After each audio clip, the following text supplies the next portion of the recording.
కీడు శ్రమలు ఎందుకు? పరిచయం.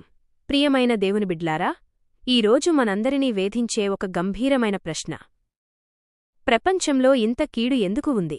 దేవుడు ప్రేమామయుడైతే మనకు శ్రమలెందుకొస్తున్నాయి?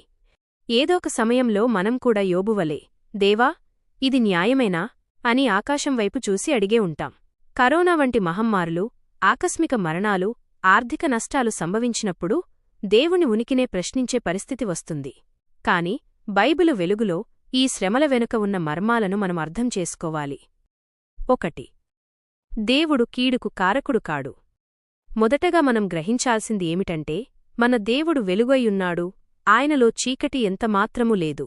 యాకోబు రాసిన పత్రికలో చెప్పబడినట్లు, దేవుడు ఎవరినీ శోధించడు మరియు ఆయన దుష్టత్వానికి కారకుడు కాడు. కీర్తనల గ్రంథం చెబుతున్నట్లుగా ఆయన దుష్టత్వమును చూచి ఆనందించే దేవుడు కాడు. మరి కీడు ఎక్కడినుండి వచ్చింది?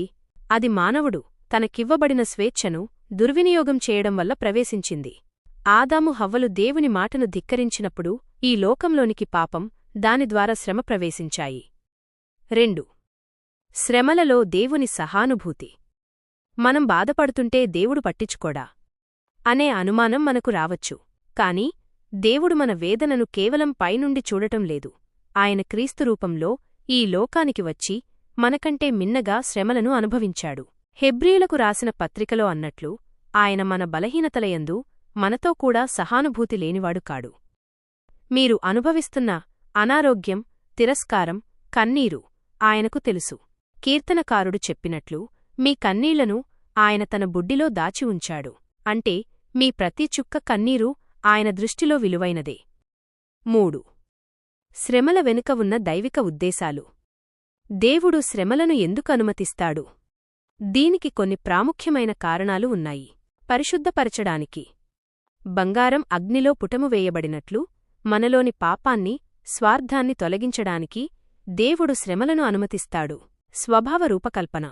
పౌలు అపోస్తలుడు రోమీయులకు రాసిన పత్రికలో చెప్పినట్లు, శ్రమ సహనాన్ని, సహనం నిలకడను, నిలకడ నిరీక్షణను కలుగచేస్తాయి. మనం క్రీస్తు సారూప్యంలోనికి మారడానికి ఇవి పనిముట్లు. ఇతరులను ఆదరించడానికి మనం ఒక శ్రమగుండా వెళ్ళినప్పుడే అటువంటి శ్రమలో ఉన్న ఇతరులను మనం పూర్ణహృదయంతో ఆదరించగలం. 4. యోబు జీవితం ఒక గొప్ప పాఠం. యోబు జీవితం మనకు ఒక అద్దం వంటిది. తన ఆస్తిని, పిల్లలను, ఆరోగ్యాన్ని కోల్పోయినప్పుడు కూడా యోబు, మనం దేవుని వలన మేలనుభవిస్తాం కదా, కీడుననుభవించకూడదా అని అడిగాడు. యోబుకు తన శ్రమ వెనుక సాతాను కుతంత్రం ఉందని తెలియదు. కాని దేవుని సార్వభౌమత్వం మీద నమ్మకం ఉంది. అందుకే అంతిమంగా దేవుడు యోబుకు రెండింతల ఆశీర్వాదాన్ని ఇచ్చాడు. మన ప్రస్తుత కాలపు కష్టాలు కూడా తాత్కాలికమే. అవి మనల్ని నిత్యత్వపు మహిమ కొరకు సిద్ధం చేస్తున్నాయి. 5. ప్రార్థనలకు జవాబు రానప్పుడు. కొన్నిసార్లు మనం చేసే ప్రార్థనలకు దేవుడు కాదు అని చెబుతాడు. పౌలు తన శరీరంలోని ముల్లును తీసివేయమని అడిగినప్పుడు, దేవుడు, నా కృప నీకు చాలును అన్నాడు. దేవుడు మన సమస్యను తీసివేయకపోవచ్చు, కాని ఆ సమస్యను ఎదుర్కొనే శక్తిని, తన తోడ్పాటును ఖచ్చితంగా ఇస్తాడు.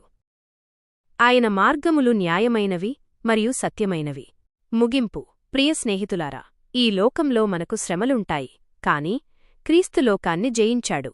మనకు కలిగే శ్రమలు మనల్ని నాశనం చేయడానికి కాదు, మనల్ని నూతనంగా నిర్మించడానికి దేవుడు అనుమతించినవే.